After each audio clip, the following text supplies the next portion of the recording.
ইরানের সাথে ব্যবসার কারণে ভারতের ৬টি কোম্পানির উপর নিষেধাজ্ঞা জারি করেছে মার্কিন যুক্তরাষ্ট্র। আর ঠিক একই দিনে রাশিয়া থেকে তেল আমদানির উপরও নিষেধাজ্ঞা জারি করল মার্কিন যুক্তরাষ্ট্র। আর এতে করে ভয়াবহ বিপাকে পড়তে যাচ্ছে ভারত, কারণ ভারতের তেলের সবচেয়ে বড় সোর্স হচ্ছে রাশিয়া এবং ইরান। আর ট্রাম্প প্রিয় বন্ধু মোদিকে এই যে এত বড় বিপদের মধ্যে ফেলে দিলেন, তার ইম্প্যাক্ট কি হতে যাচ্ছে তাই বিশ্লেষণ করব এই রিপোর্টে। রাশিয়ার তেলের ওপর ছাড় হ্রাস এবং যুক্তরাষ্ট্রের প্রেসিডেন্ট ডোনাল্ড ট্রাম্পের একের পর এক হুঁশিয়ারিতে রাশিয়ার কাছ থেকে অপরিশোধিত তেল ক্রয় বন্ধ করে দিয়েছে ভারতের রাষ্ট্রায়ত্ত বিভিন্ন তেল কোম্পানি। রুশ তেল ক্রয়ের সঙ্গে সংশ্লিষ্ট একাধিক সূত্রের বরাত দিয়ে ব্রিটিশ বার্তা সংস্থা রয়টার্স এক প্রতিবেদনে এসব তথ্য জানিয়েছে। এতে বলা হয়েছে, বিশ্বের তৃতীয় বৃহত্তম তেল আমদানিকারক ও বর্তমান সমুদ্রপথে রাশিয়ার অপরিশোধিত তেলের সবচেয়ে বড় ক্রেতা ভারতের রাষ্ট্রায়ত্ত বিভিন্ন তেল কোম্পানি বেকায়দায় পড়েছে। রুশ তেলের ছাড় কমে যাওয়ায় এবং মার্কিন প্রেসিডেন্টের হুঁশিয়ারিতে এসব কোম্পানি রাশিয়ার কাছ থেকে গত সপ্তাহে কোনো তেল ক্রয়ের আদেশ দেয়নি।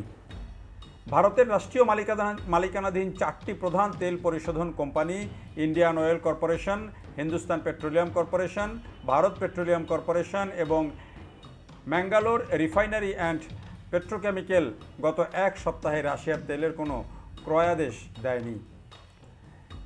তবে আইওসি, এইচপিসিএল, বিপিসিএল, এমআরপিএল এবং ভারতের কেন্দ্রীয় জ্বালানি মন্ত্রণালয় এ বিষয়ে মন্তব্যের অনুরোধে কোনো সাড়া দেয়নি বলে ওই রিপোর্টে জানিয়েছে রয়টার্স। ভারতীয় রাষ্ট্রীয় মালিকানাধীন এই 4 তেল কোম্পানি পরিশোধন কোম্পানি সাধারণত সরবরাহের ভিত্তিতে রাশিয়া থেকে অপরিশোধিত তেল কিনে থাকে। তবে বর্তমানে ভারতীয় সব কোম্পানি তেলের বিকল্প উৎসের খোঁজে স্পট মার্কেটে ঝুঁকছে।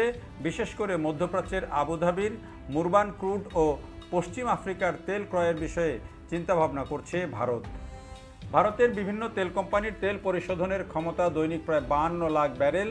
এর মধ্যে রাষ্ট্রীয় পরিশোধন কোম্পানিগুলোর 60% বেশি তেল পরিশোধন ক্ষমতা রয়েছে। যদিও দেশটির বেসরকারি তেল পরিশোধন কোম্পানি রিলায়েন্স ইন্ডাস্ট্রিজ ও নায়ারা এনার্জি রাশিয়ার তেলের সবচেয়ে বড় ক্রেতা। গত 14 জুলাই ডোনাল্ড ট্রাম্প হুঁশিয়ারি দিয়ে বলেন, ইউক্রেনের সঙ্গে রাশিয়ার বড় ধরনের শান্তি চুক্তিতে না পৌঁছানোয় রাশিয়ান তেল কেনা দেশগুলোর উপরে 100% শুল্ক আরোপ করা হবে। এরপর বুধবার রাতে সামাজিক যোগাযোগ মাধ্যম ট্রুথ সোশ্যালে দেওয়া এক পোস্টে ভারতের বিরুদ্ধে 25% শুল্কের পাশাপাশি রুশ তেল কেনায় অতিরিক্ত জরিমানা আরোপের ঘোষণা দিয়েছেন মার্কিন প্রেসিডেন্ট ডোনাল্ড ট্রাম্প। ট্রুথ সোশ্যালে দেওয়া আরেক পোস্টে তিনি বলেছেন, মস্কোর সঙ্গে নয়াদিল্লির সম্পর্ক নিয়ে তার কিছু যায় আসে না।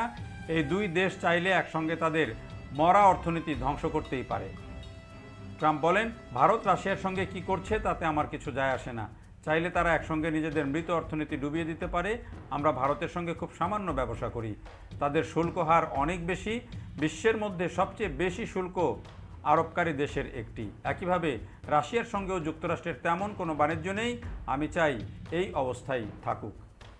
এর আগে ইরানের সাথে ব্যবসার জেরে 6টি ভারতীয় কোম্পানির উপর নিষেধাজ্ঞা জারি করে মার্কিন যুক্তরাষ্ট্র।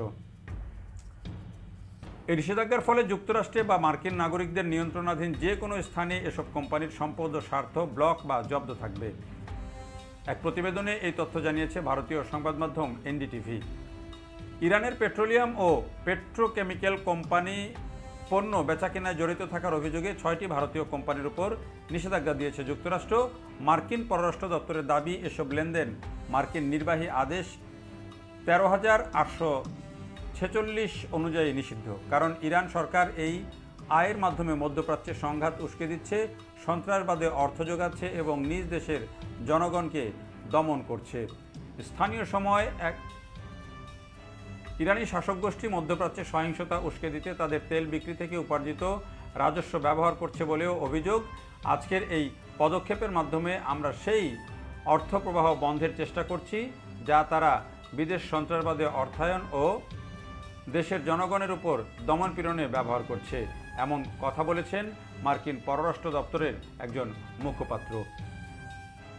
রাশিয়া এবং ইরানের সাথে ব্যবসা এবং তেল আমদানির বিষয়ে ভারতের উপর মার্কিন যুক্তরাষ্ট্র যে নিষেধাজ্ঞা এবং যে ধরনের কড়াকড়ি আরোপ করেছে তাতে একটা বড় ধরনের বিপর্যয়ের মধ্যেই পড়তে যাচ্ছে ভারত। আর এখান থেকে এখন ভারত কিভাবে বেরিয়ে আসে সেটি দেখার বিষয়।